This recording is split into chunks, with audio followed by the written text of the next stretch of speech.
సామాన్యులపై కేంద్రం కీలక నిర్ణయం. మోదీ పాలనలో ఇన్కమ్ ట్యాక్స్ మ్యాజిక్. 20 లక్షల కంటే తక్కువ ఆదాయం ఉన్న వారికి, మధ్యతరగతి ప్రజలపై పన్ను భారం తగ్గింపు.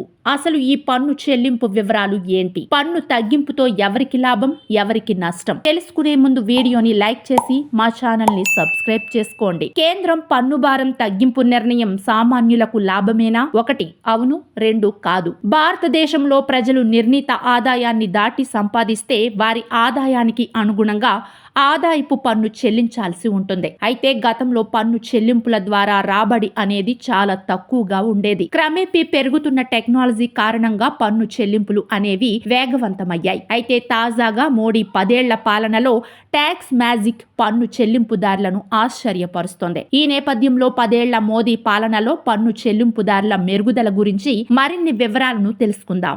సాధారణంగా మధ్యతరగతి ప్రజలు అంటే సంవత్సరానికి 20 లక్షల రూపాయల కంటే తక్కువ ఆదాయం ఉన్నవారని అర్థం. ప్రధానమంత్రి నరేంద్ర మోదీ నేతృత్వంలోని 10 ఏళ్ల ప్రభుత్వ హయాంలో మధ్యతరగతి ప్రజలపై పన్ను భారం తగ్గిందని పలు నివేదికలు వెల్లడిస్తున్నాయి. అలాగే 50 లక్షల రూపాయలు దాటి వార్షిక ఆదాయం ఉన్న వారి సంఖ్య కూడా గణనీయంగా పెరిగిందని వెల్లడైంది. ఆదాయపు పన్ను రిటర్న్స్ ఫైలింగ్ డేటా ప్రకారం 2023-2024 సంవత్సరంలో 50 లక్షల రూపాయలకు పైగా వార్షిక ఆదాయాన్ని చూపుతున్న వ్యక్తుల సంఖ్య 2013-2014 సంవత్సరంలో 1.85 లక్షల నుంచి 5 రెట్లు పెరిగి 9.39 లక్షలకు పెరిగింది. అలాగే 50 లక్షల రూపాయలకు పైగా సంపాదిస్తున్న వారి ఆదాయపు పన్ను బాధ్యత 3.2 రెట్లు పెరిగిందని, 2014 సంవత్సరంలో పన్ను చెల్లింపులు 2.52 లక్షల కోట్ల రూపాయలుగా ఉంటే 2024 సంవత్సరం నాటికి 9.62 లక్షల కోట్ల రూపాయలకు చేరుకుందని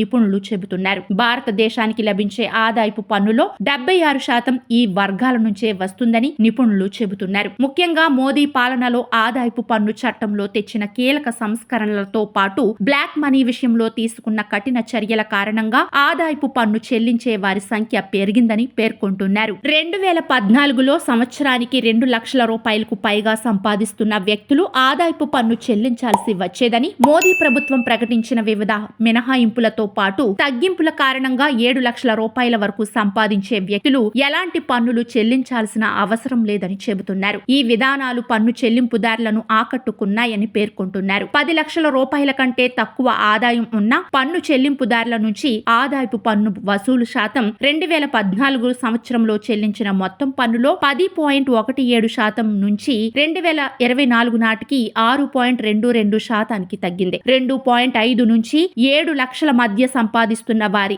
ఆదాయపు పన్ను బాధ్యత 2023-24లో సగటున 43,000 రూపాయలుగా ఉంది. ఇది వారి ఆదాయంలో దాదాపు 4 నుంచి 5% ఉంది. అధికారిక లెక్కల ప్రకారం 10 సంవత్సరాల వ్యవధిలో ద్రవ్యోల్బణాన్ని సర్దుబాటు చేసిన తర్వాత 10 నుంచి 20 లక్షల రూపాయల శ్రేణిలో సంపాదిస్తున్న వారిపై పన్ను చెల్లింపు బాధ్యత దాదాపు 60% తగ్గిందని నిపుణులు చెబుతున్నారు. ముఖ్యంగా ఆదాయపు పన్ను రిటర్న్ల సంఖ్య 2013-2014 సంవత్సరంలో 3.60 కోట్ల రూపాయల నుంచి 2023-24 సంవత్సరం నాటికి 7.97 కోట్లకు పెరిగింది. అంటే దాదాపు 121% పెరుగుదల నమోదైందని నిపుణులు స్పష్టం చేస్తున్నారు.